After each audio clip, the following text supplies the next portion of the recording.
Hello again, everyone. Welcome to today's Healthy Brain Initiative webinar. We are very excited to talk with you all today and to launch our roadmap evaluation tool. My name is Shelby Roberts. I'm the Senior Director of Public Health at the Alzheimer's Association, and I will be guiding us through the first part of the webinar today.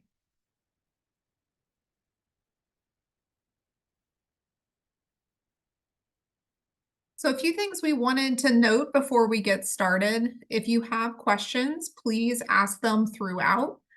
We will, you can do that in the Q&A box. We will have a couple different places throughout the conversation today where we'll pause to check out the questions in the Q&A box. So please put those in as you think of them. I also want to acknowledge today our cooperative agreement with CDC that funds the work of the Healthy Brain Initiative and the development of the evaluation tool. And then lastly, this evaluation tool has been a long process and project, both in concept and then getting it to be in the form that you're going to see today. And so that work is a ton of things going to both our colleagues at CDC, and then we also worked very closely with our colleagues at ASTHO and Emory Centers for Public Health Training and Technical Assistance over the last few years on this project. So thank you to all of those colleagues. So today we are going to hear from a lot of different folks who've had different involvement through the process of making this evaluation tool. I'm going to give a little background here at the beginning. Then we're going to hear from Monroe Wheeler at CDC about the importance of evaluation and overall overview of those outcomes that are in the roadmap. You'll come back to me for a little overview of the tool. Then John Sheehan from the Alzheimer's Association is going to share more about the national evaluation of the roadmap. Then we're going to hear a panel moderated by Talia Sands from ASTHO with both the Georgia Alzheimer's Association chapter and the Georgia Department of Public Health. So Jill Disney and Chloe Hale will be joining us for that. And then lastly, I will go through a demo of some of the things I'm going to show you on slides if we have time at the end, so you can see exactly where to go download everything and see how to click through the different tools that we've developed.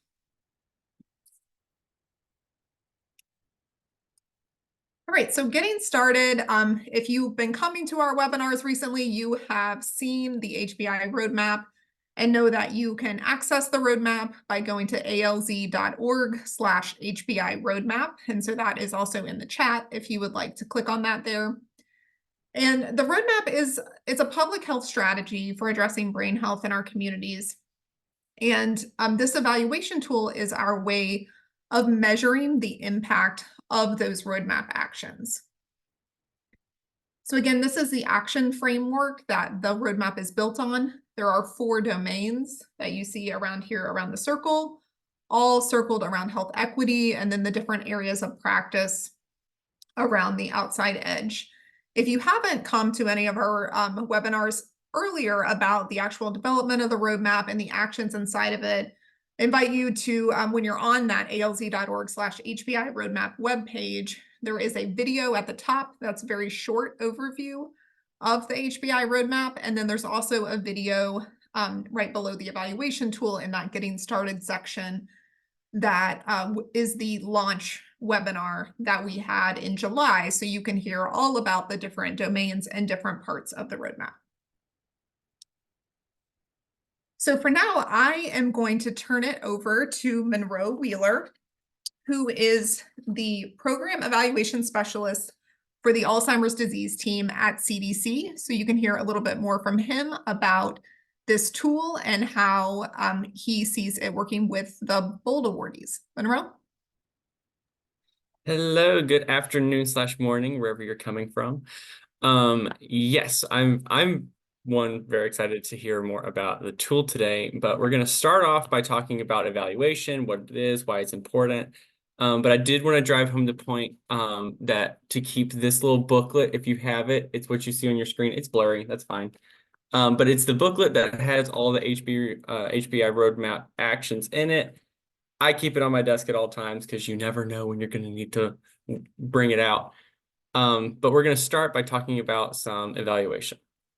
So I'm going to do my whole like what is evaluation spiel. And if you've been to any of my meetings, you've heard it before. But evaluation is a systematic method for collecting, analyzing, using data. And we do this to examine like the effectiveness of a program or the efficiency of a program. It also is very important in terms of continuation, sustainability, impact, all the fun buzzwords that we have that flood our emails every day, but it is very important for those things.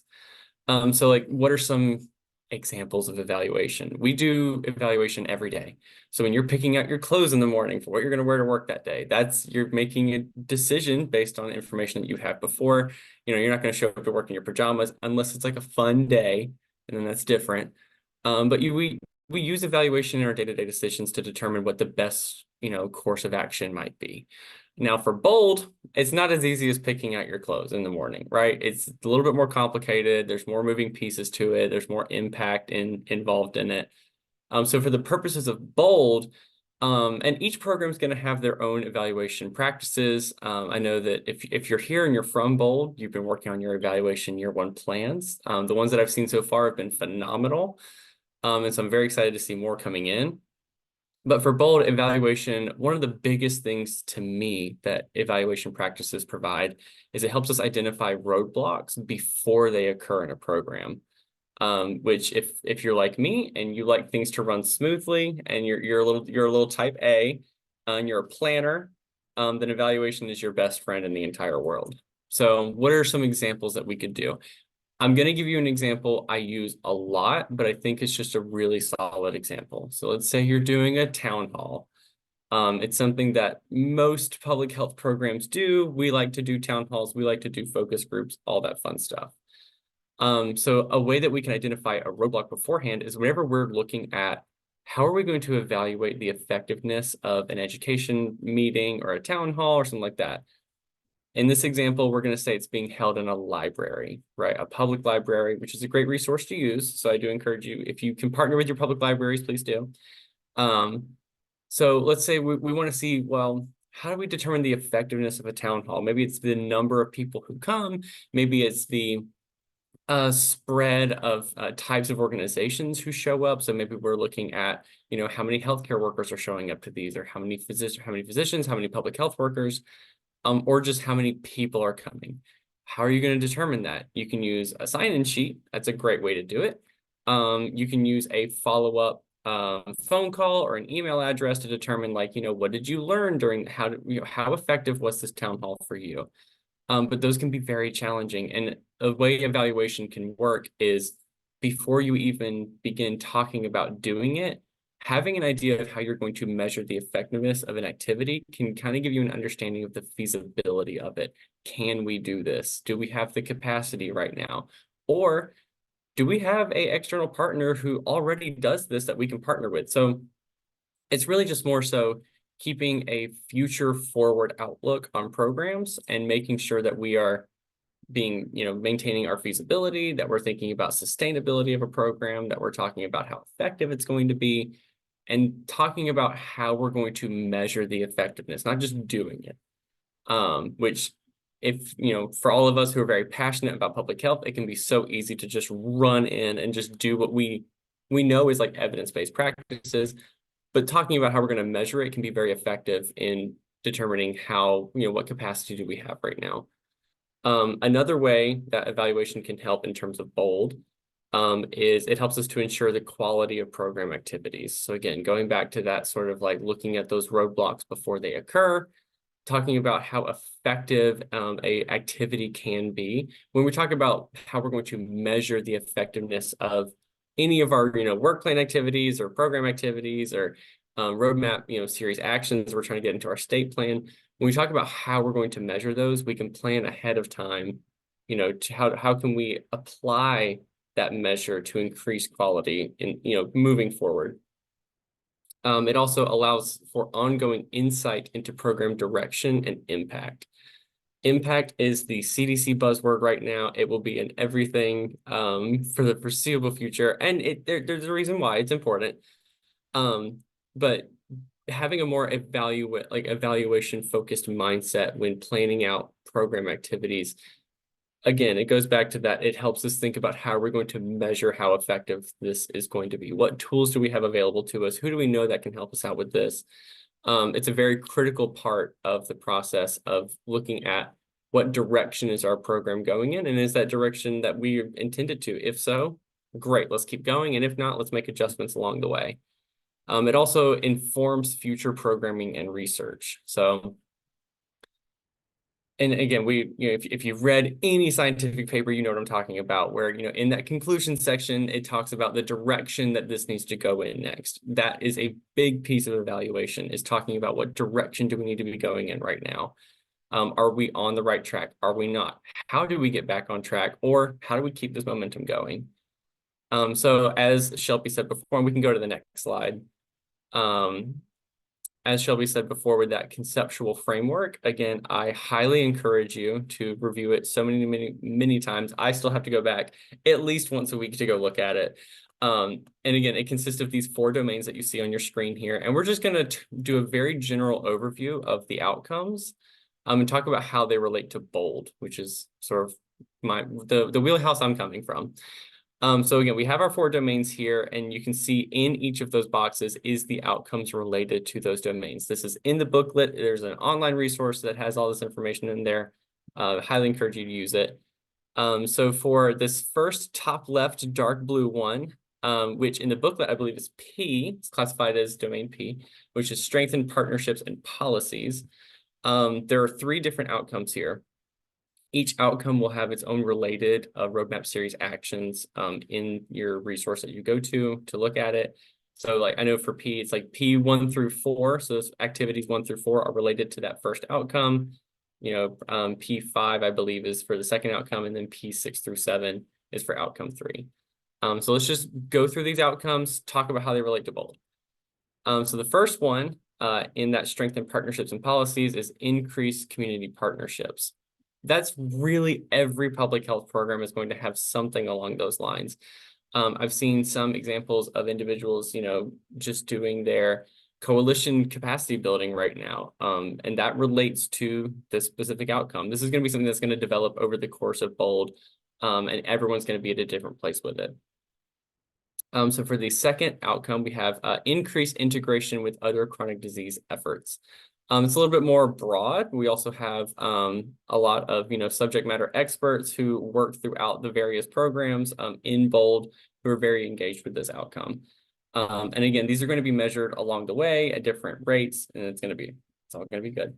But the increased integration with other chronic disease efforts, that can mean partnerships within your health departments. It can be, going towards the more like academic departments who work in various chronic diseases that you're partnering with in your BOLD program. And then increased policy action and implementation. So that I know a lot of people really associate that with their state plan, getting these roadmap series actions into their state plans, and that's a policy action. And so we'll move on to what I believe in the booklet is classified as M, which is that second one on the top, which is measure, evaluate, and utilize data. We love utilizing data. So the first one, which is increased data availability, quality, and utilization. So it's very straightforward. It's making the data that we not only create, but collect and organize, and providing more accessibility to it for not only just the general public, but also for our healthcare workers, our public health workers, our community clinical linkages, for ourselves, for national organizations, for the Alzheimer's Association. But yeah, it's a little bit more of a straightforward one, and I know this is very deeply built into work plans and data dissemination plans and all that fun stuff. So the second one we have is increased data-informed decision-making and action. Again, that's going to look different program to program, but I know that a few programs have really dug into that with their getting roadmap series actions involved into the state plan, which is phenomenal. But whenever it comes to increasing data-informed decision-making and action, that's very closely tied with that first outcome, right? So increasing data availability, quality, and utilization can't really create very strong data-driven action without high quality, high availability. So again, those two are very closely measured together, which is we like related outcomes. They're phenomenal. And there's a lot more details about that in the booklet as well. And so we'll move on to building a diverse and skilled workforce, which I believe in the booklet is classified as W. I'm trying to win my Alzheimer's Association bingo card today and see if I can remember the categories these are in. So the first one, which is our reduce stigma and bias about cognitive decline. And the second one is increased knowledge and skills of current and future workforce. So for that first one, I believe W1, so activity 1 under the domain of, building a diverse and skilled workforce in the booklet is related to this one.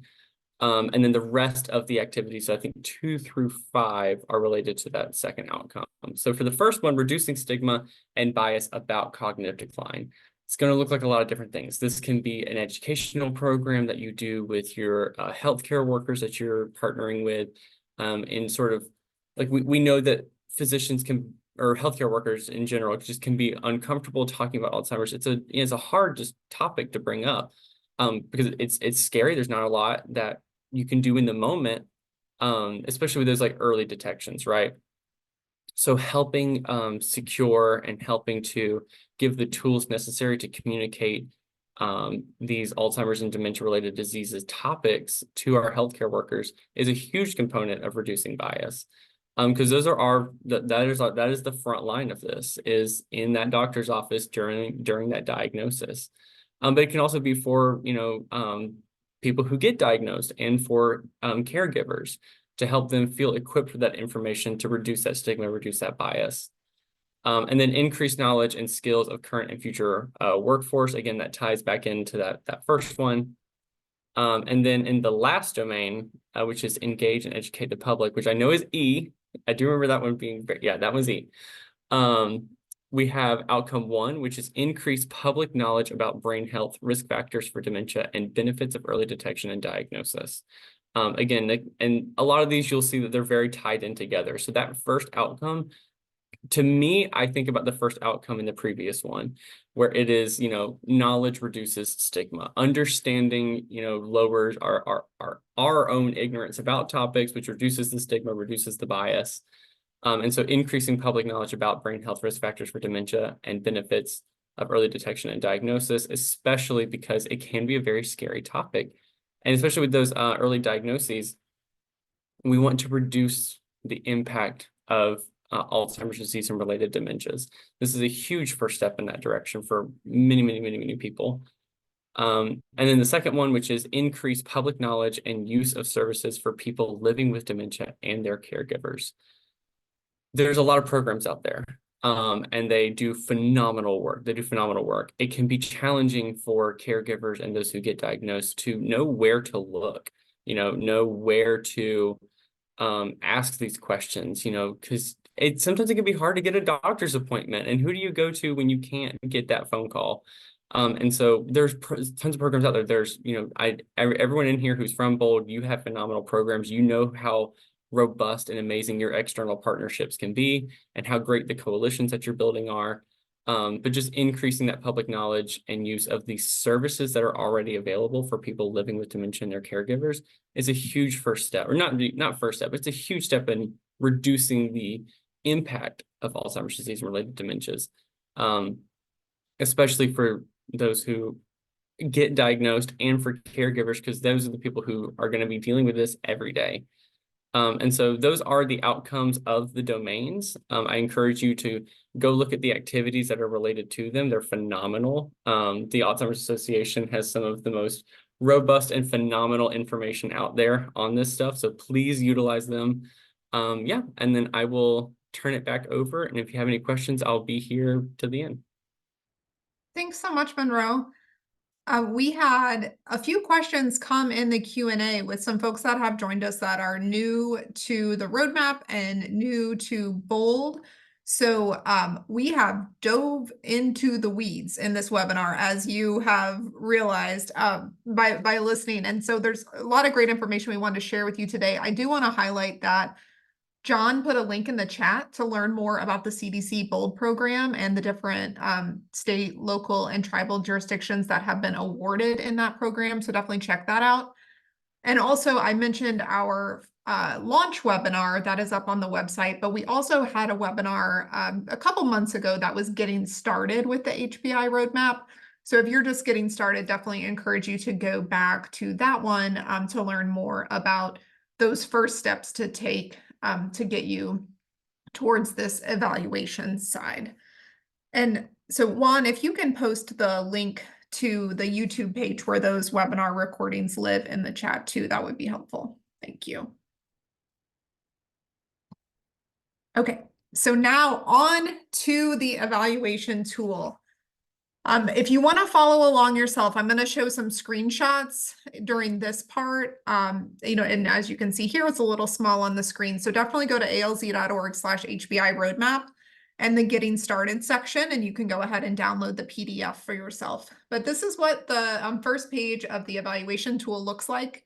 There's a link in there to the Healthy Brain Initiative Roadmap, as well as a link to the CDC framework for program evaluation.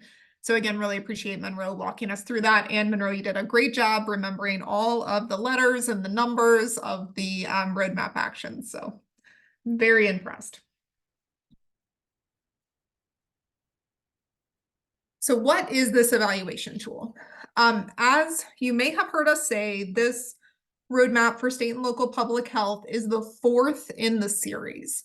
So over time, the roadmap has evolved and has become this really actionable tool for state and local public health officials to be able to use. We're now to the point where we want to be able to measure the impact of the roadmap itself in a way that we can quantify, in a way that we can share with each other. And so that is the purpose of this evaluation tool, and it's designed to guide data collection for the HBI roadmap. So it's organized by those 9 outcomes in the 4 domains that Monroe just walked you through. And then we've also mapped it back to the BOLD program evaluation questions. So again, there's a link to learn more about BOLD in the chat, but 43 state, local, and tribal health jurisdictions were awarded funding to specifically implement the HBI roadmap.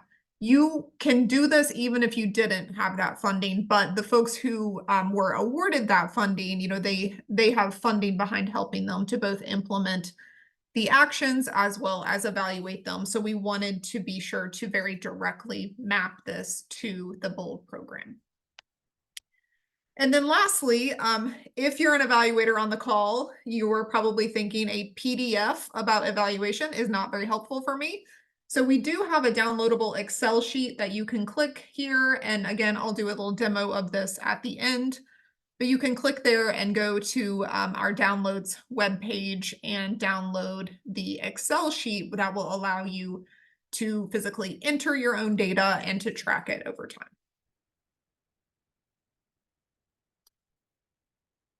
So we've tried to be really repetitive with the structure of the evaluation tool. So no matter what action you're working on, the structure should hopefully feel familiar.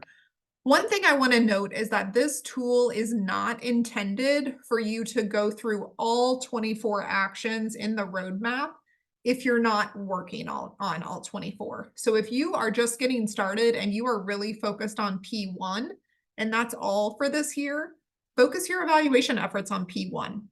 You can use the questions in the other actions to help drive what could be. Like Monroe mentioned earlier, it's always good to be forward thinking about what data you can collect as you start something new, so you can use the tool in that way.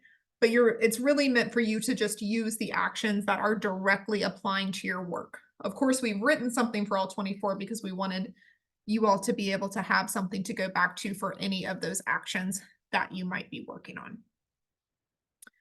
So the first 2 questions are the same for each action. And so the first one is about the level of prevention that you're working on. So are you focused on risk reduction? Are you focusing on early detection and diagnosis? Or are you focusing on safety and quality of care, that tertiary prevention? So this will help as you go through the tool and reflect on question 1 for each action that you're working on. It will help you to understand, where is the focus of your work across the different levels of prevention, And then as John will talk about in a little bit, from our national perspective, we'll be able to look across the country to say, okay, where are folks focusing actions on risk reduction, or where are people focusing actions on safety and quality of care? The second question is about the demographic that you're focused on. And so this says, is the work in this action focused on a specific demographic? So a no answer would mean no, it's for the general public. So, we're putting out a PSA campaign. It's across billboards all over the state and on radio stations all over the state. It's focused on the general population. Or yes, this is specifically focused on 18 to 24-year-olds living in a certain county, just however you have decided to either target or not target that different action that you're working on. Then the following actions, where there's a different number for each one, between 2 and 6 questions about other things that you could track. You may or may not be able to answer all of these questions depending on how far along you are. If you're just getting started, you may not be able to say how many people have joined your coalition because no one's joined it just yet. So this is, again, to give you an idea of what you could track for future planning.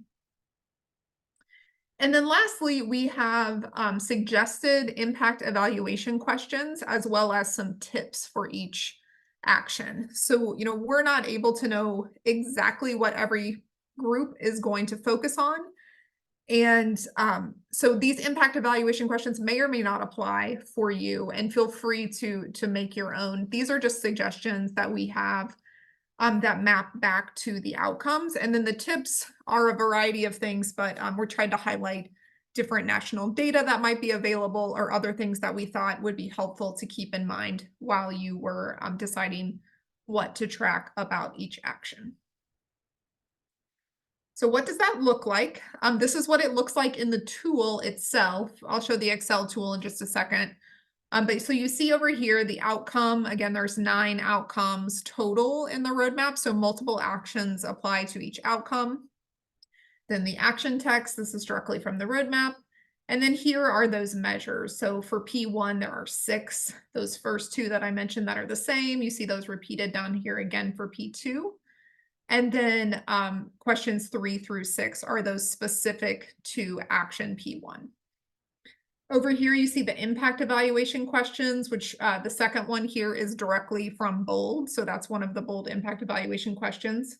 And then you see our tips down here. So, set evaluation goals and metrics to policy or plans that you're developing for your coalition. So if you, whatever your coalition is trying to do, think about how will we measure progress against that. So that's a good place to start if these impact questions aren't really matching what your coalition is planning to do. Just really, this can help to guide you in thinking about what you could measure.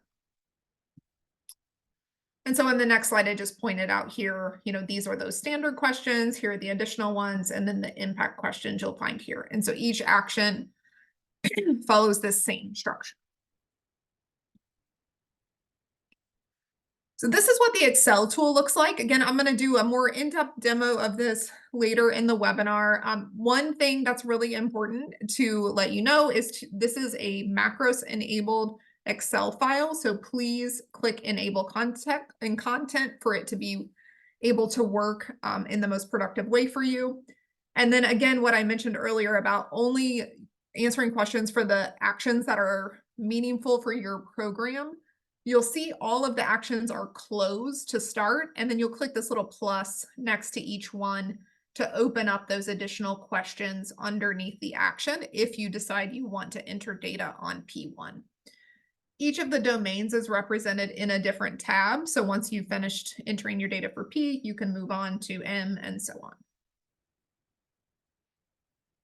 Right, so now I'm going to turn it over to John Sheehan, who's the director of the Healthy Brain Initiative at the Alzheimer's Association, to talk more about the national evaluation. John? Great, thanks, Shelby, and hi, everyone. I just want to echo the excitement about not only your attendance today, but the launch of this new evaluation process. It's a very exciting time to be in the public health space, working in brain health, dementia, and caregiving. I'm going to spend the next few minutes discussing how this new HBI roadmap evaluation tool can contribute to a national evaluation of the roadmap itself. Next slide. So this is a new process. Like we've been saying through the start of this presentation, this is the first time that we've had an evaluation tool specifically in this format. And so the question that first pops up is, how does this process look like? What do we envision for it working? And the work to implement the HBI roadmap itself, of course, is going to be happening throughout the entire year. So encouraging all of our health department colleagues who are viewing this presentation today to use the eval tool, especially that Excel file, to track implementation throughout the year in the time frame that makes sense for your jurisdiction. So keeping things in mind, such as grant reporting requirements, budget cycles, different strategic plans that have timetables established in them, those may all inform how often you're collecting, entering data into the tool and tracking progress of the roadmap implementation. So that doing so will allow us then once per year to have the Alzheimer's Association chapter, your chapter partner here at the association, sit down with the health department to actually discuss and connect all of that implementation data. Here at the association on our side, we have built an online platform to actually house all of this data. And we're really viewing this kind of that middle bubble right there. We're really viewing this as a time to discuss that work. Identify additional opportunities for collaboration. And since it is happening on an annual basis, it'll allow us that time and space to revisit the progress from previous years that have been entered. This will, of course, help us as a team, the health department, the association, as well as other community partners. It'll help us look at the totality of the implementation of the actions that are actually happening in the community and identify trends. Help us make quality improvement changes, and again, help us identify some of those gaps as well as some of those opportunities for additional collaboration. We at the association were very vested in a successful implementation of the HBI roadmap, and this new evaluation process, it's an incredibly valuable way to measure that progress. And as Monroe said earlier, to help us start identifying and understanding the impact of undertaking all of these good actions throughout the community. Those conversations are ideally going to be happening once per year in the fall. But of course, you can tell that we are in January. We are kicking off this year with the release of this tool. So this initial baseline data collection process will be happening over the next couple of months. Next slide. We've developed a few suggestions for, again, all of our health departments who are viewing this presentation on using the evaluation tool, depending on your situation, depending on what's going on in your jurisdiction. So if you are from a health department with a bold component 2 grant, first step is understanding the evaluation tool, sitting down, going through it, understanding the measures, understanding the data collection that is suggested for each of those steps, identifying potentially some of those impact evaluation measures, but understanding the process, sitting down and just going through the tool. So that then you can connect with your chapter partners to set up a meeting and hopefully be able to sit down and do that data collection. Since you are a component 2 awardee focused on implementation of the HBI roadmap, you may already have data and have activities to report on. So you can come to that partnership, that meeting with your chapter colleague with some of the tool filled out as much as possible ahead of time, because again, you might already have activities and actions that you've identified, that you're tracking already, that you can transfer over and start collecting in the new evaluation tool. Reconnect back then, establish that meeting, set up with your chapter colleague to actually sit down together, virtually in person, but sit down together and actually enter that data into the online platform. And I'll talk a little bit more about some bonuses that come with it, some of the rationale for doing so. If you are a health department partner from a bold component 1 award, familiarize yourself with the evaluation tool first and foremost, and then connect with your chapter partners.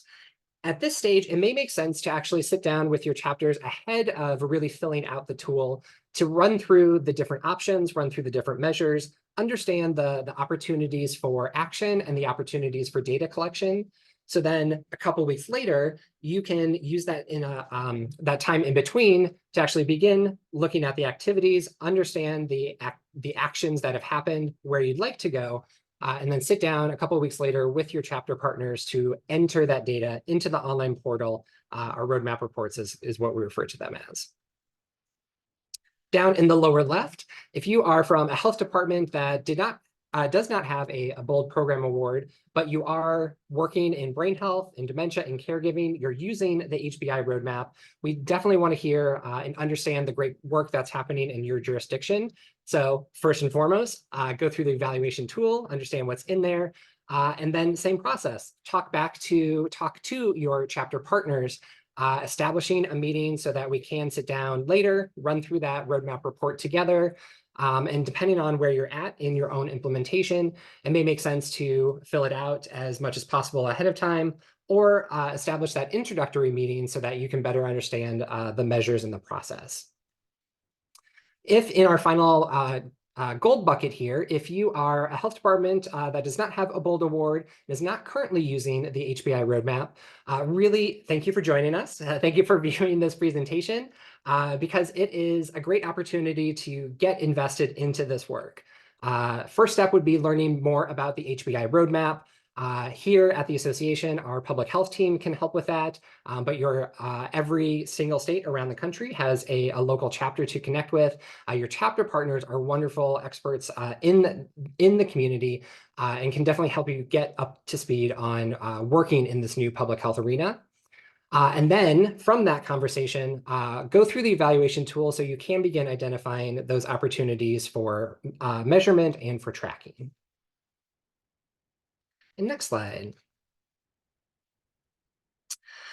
So like I said here, we at the Alzheimer's Association were vested in the success of the HBI roadmap, and we're invested in tracking that success, and really view this tool and the process to be equally valuable for the health departments who are engaging in this work. You can see some of the rationale up here on screen.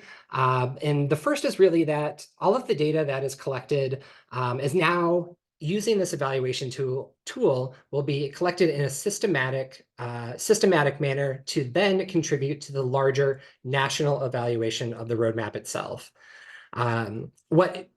From this, we'll be able to identify what is working out in community, where there is innovative practices happening, and what others can learn from the activities that are being enacted in different jurisdictions around the country.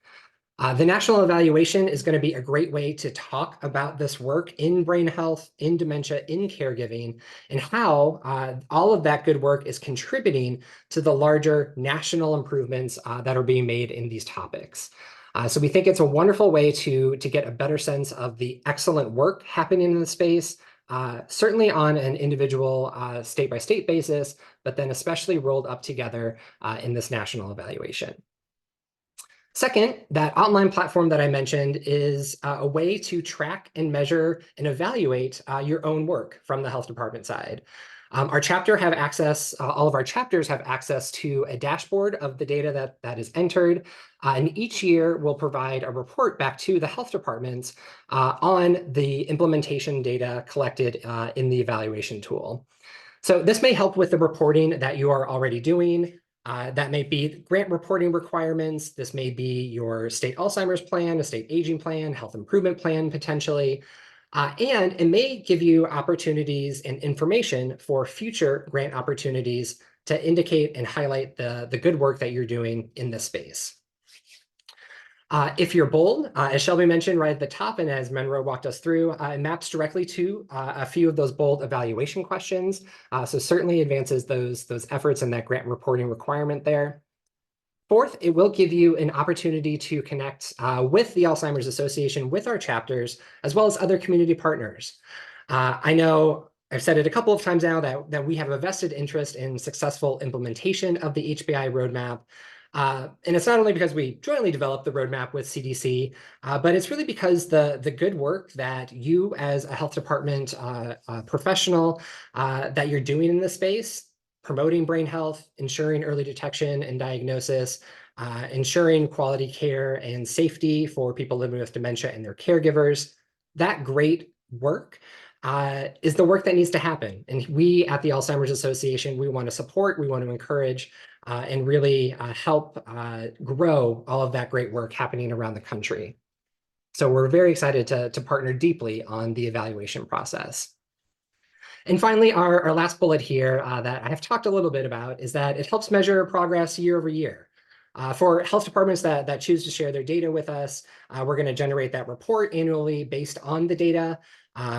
I know I've been working in the HBI space for coming up on a decade now, and I've seen an incredible amount of incredible people work in this arena, but many have gone on to other opportunities.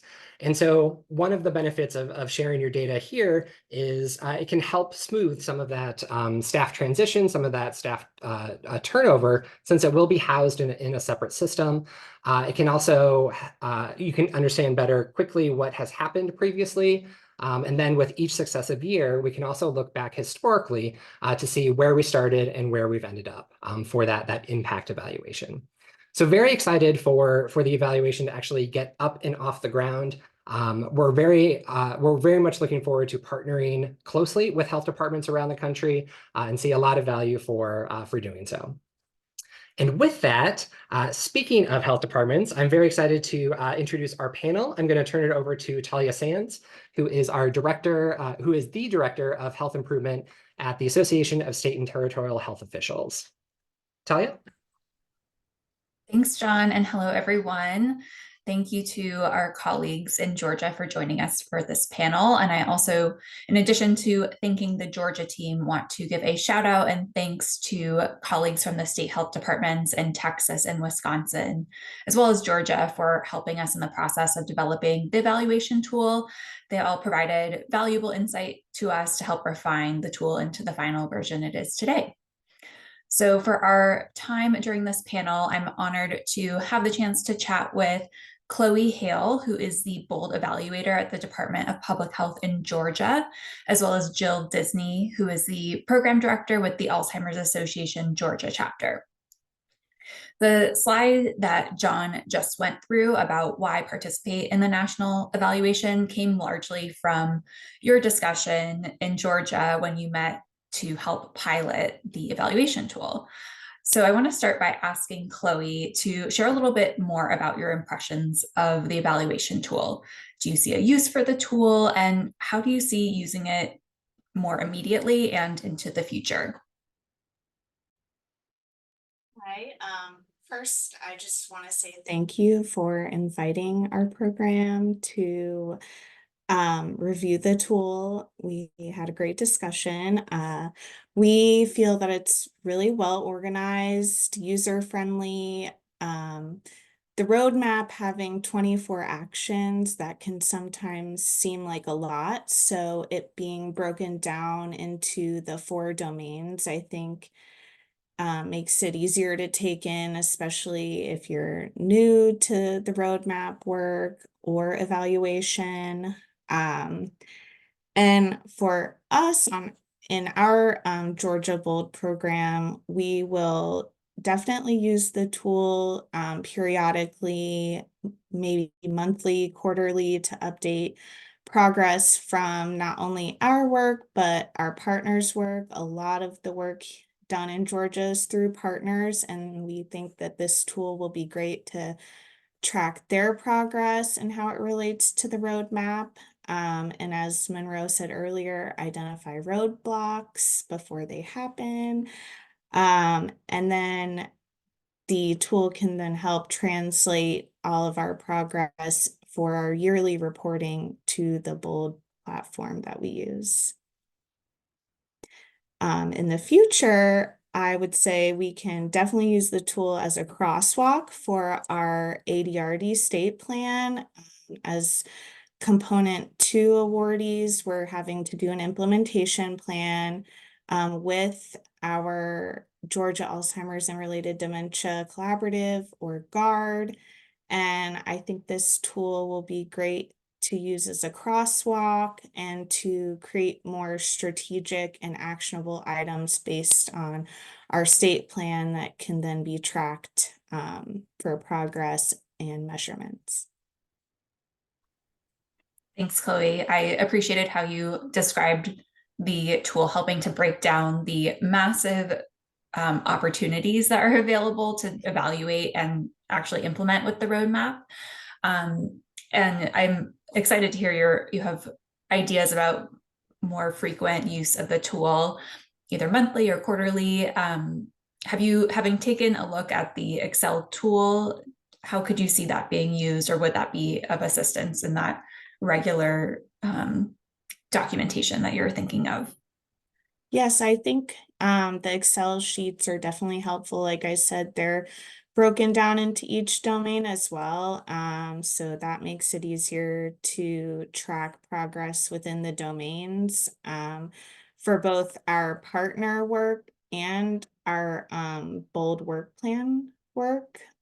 And then, you know, bringing that to a national level and seeing that work from partners in other states is really great too. Because I know a lot of other states are doing great work and we'd love to learn from them as well. Thanks, Chloe. Appreciate it. Jill, I want to turn our next question to you. So we heard John talk about the relationship between the association chapters and state health departments, and want to know from you if you can talk a little bit more about what that relationship has meant for you all at the Georgia chapter of the Alzheimer's Association. Yeah, we've historically had a really great relationship with the Department of Public Health here in Georgia. And that primary connection has been with our Director of Government Affairs as we partnered on things like our state plan and other statewide initiatives. But that ongoing communication, that back and forth and sharing has been really important to us. We know that being connected is so important because DPH is, that connector and in the know with so many organizations across the state in terms of what's happening in the landscape.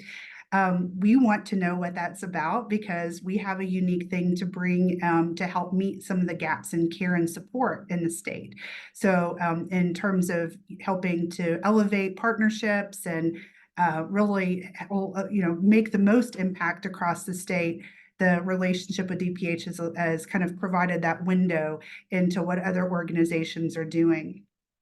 And because this relationship is a strong one, we were able to knock on the door and ask folks to help with the evaluation tool and to provide input on that.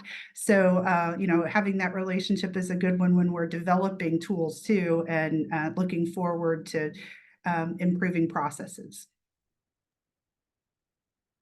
Yeah, I think the theme of partnership is hard to escape from in public health. Hearing from Chloe how that's really key to the work that her team does, and obviously there's a lot of mutual benefit from your experience, Jill.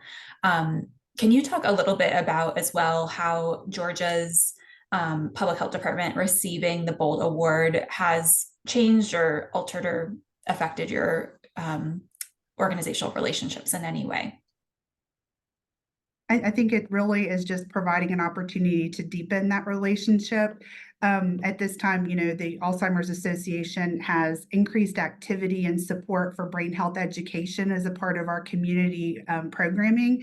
So, it's perfect time for us to talk about how we can do that together. So that partnership relationship has, really just deepened or evolved from sharing information to really going into programming and providing that vital education to communities together. Thank you for that description, and very exciting, especially for those who might be just starting on the BOLD grant or maybe in the receiving end of a BOLD award in the future.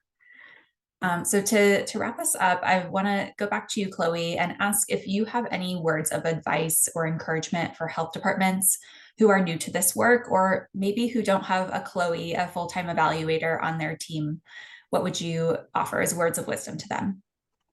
I would say, as we've said multiple times now, that partnerships are very important. Looking at the roadmap and all of the actions, it may seem like a lot, but you may be surprised at how many organizations may be in your area that are already doing some of this work.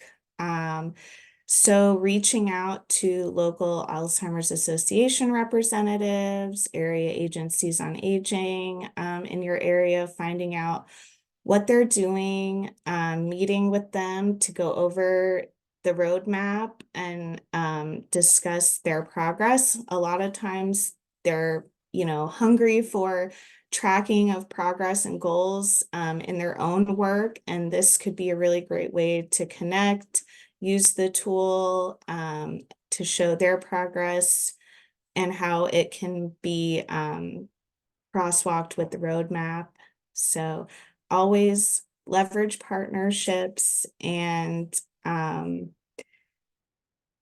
yeah, that's a big one. And there's a lot of other people working in other states and counties, and just reach out to other folks in other areas.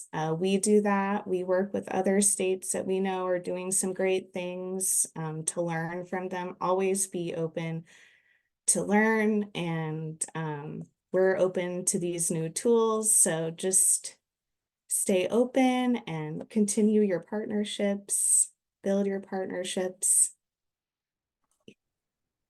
Awesome. Thanks, Chloe. I really appreciate the description you gave of the tool being a potential catalyst for supporting partnerships and having mutual benefit for you, but also being appealing to partners who might be really eager to have a way to measure and demonstrate their progress, their impact. Shelby, I want to see if you want to come back on and address any additional thoughts or questions. Yeah, thank you all for that. So we've had lots of questions coming in about accessing the tool. So I definitely want to save a little bit of time to jump over to do that. But we did just have one question came in that was about who do I reach out to for support? So Chloe, I think this fits really well with your answer. I think the easiest answer I can give you is publichealth@alz.org. That's our general email address that comes to our team. We work very closely with all of the chapter staff across the country, working with their state and local health departments. So if you don't already have that relationship set up, please reach out to us at publichealth@alz.org, and we'll get you in contact with the right people. And then lastly, I wanted to mention that our team, the public health team, specifically the Healthy Brain Initiative team here at the association, is here to support also with those bigger picture implementation questions, or if you have questions about the tool itself, just curious how to get started. We are here to help with that, and we'll very soon be having a new team member whose whole project will be this evaluation implementation. So we're excited to welcome that person on board soon. But in the meantime, John and I are here to help to support you all as you implement this. And we are also helping to support Jill and Nancy and all of the other staff on the association side. So especially in this first year, as we're all getting started and getting this baseline data put in and collected, we're here to support. So please don't hesitate to reach out. So with that, I think I'm going to jump over so I can show everyone how to access the tools. So thank you so much to Chloe and Jill and Talia for sharing with us. And I will ask my panelists to let me know if you can't see my screen at any point. But the first place I wanted to take you is to alz.org/HBI Road Map. So that is this page where you can find many resources that we talked about today. When you scroll down, you'll see here the roadmap itself. We did have a question come in about how do I get that hard copy that Monroe held up. Your chapter, Alzheimer's Association chapter, has copies there, but again, please email us at publichealth@alz.org if you want to know more about how to get those hard copies. We'll help you out. There's an executive summary if you want the short version. Also what's new if you are familiar with the old roadmap and wanted to know what's new. And then an implementation guide. So this is really that getting started, what that previous webinar was about. This is the short video about the HBI roadmap series. And then when you scroll down, you'll see here the table of contents and the getting started section. That's where you're going to find the link to the evaluation tool. So if you click on that, I already have it pulled up here, so hopefully you can see that. I think you can. So this is the tool that will download whenever you click on the evaluation tool. And if you go to the second page, you'll see here the download for the Excel. And you all are helping us with a conversation we were having with our web team, which was where was the best place to link to it. So thank you all for the questions about if we can have the link on the roadmap page. I think we're going to work on getting that so they can be linked there together. But for now, you'll see it here on the public health downloads page. It's the first link. And again, I've already brought it up, so I'm just going to go to the one that I've already downloaded. And this is where you'll see what I mentioned earlier, that button about enabling the macros. And then if you wanted to enter data on P1, you would just click the little plus button there and you would see all of the options pop up. And you can see here, I already populated primary, secondary, and tertiary prevention. So you have a little drop down. And so the questions that you see in the PDF don't have the answer choices. The answer choices are here in the Excel sheet. So if you have your own data collection system and you just want to look at this to see what the different answer choices are, like these are all the different populations that I was mentioning earlier, and you can select all of that apply there for what you're working on. And then there's just a blank notes section, you know, for you to be able to add whatever additional information that is relevant for you. And you can go to the different domains on each of the tabs like that. Great.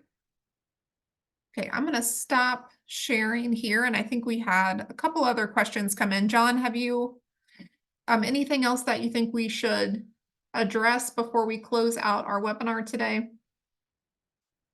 I think now that folks know where to find that very valuable Excel file, it looks like we have covered them all. But as we've been saying, and as you see in the chat here, please do reach out to publichealth@alz.org.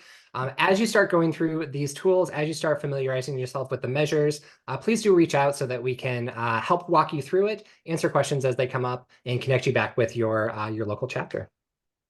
Great. Thank you all for joining us today. We will definitely have more sessions about using this tool. Please sign up for the e-news so you can be sure to be aware of all of those things as they come up. I'm going to just share my screen again real quick so you can see the link to join the e-news. So here we send out about one email a month so you can stay connected with us there and learn about things coming up. We'll also post the recording to this webinar there. And we have, I think John or Juan will post the link to the webinar evaluation in the chat here too. So that way you can let us know about this webinar today, as well as other webinars that you're hoping to see in the future. But looking forward to implementing this evaluation tool with you all.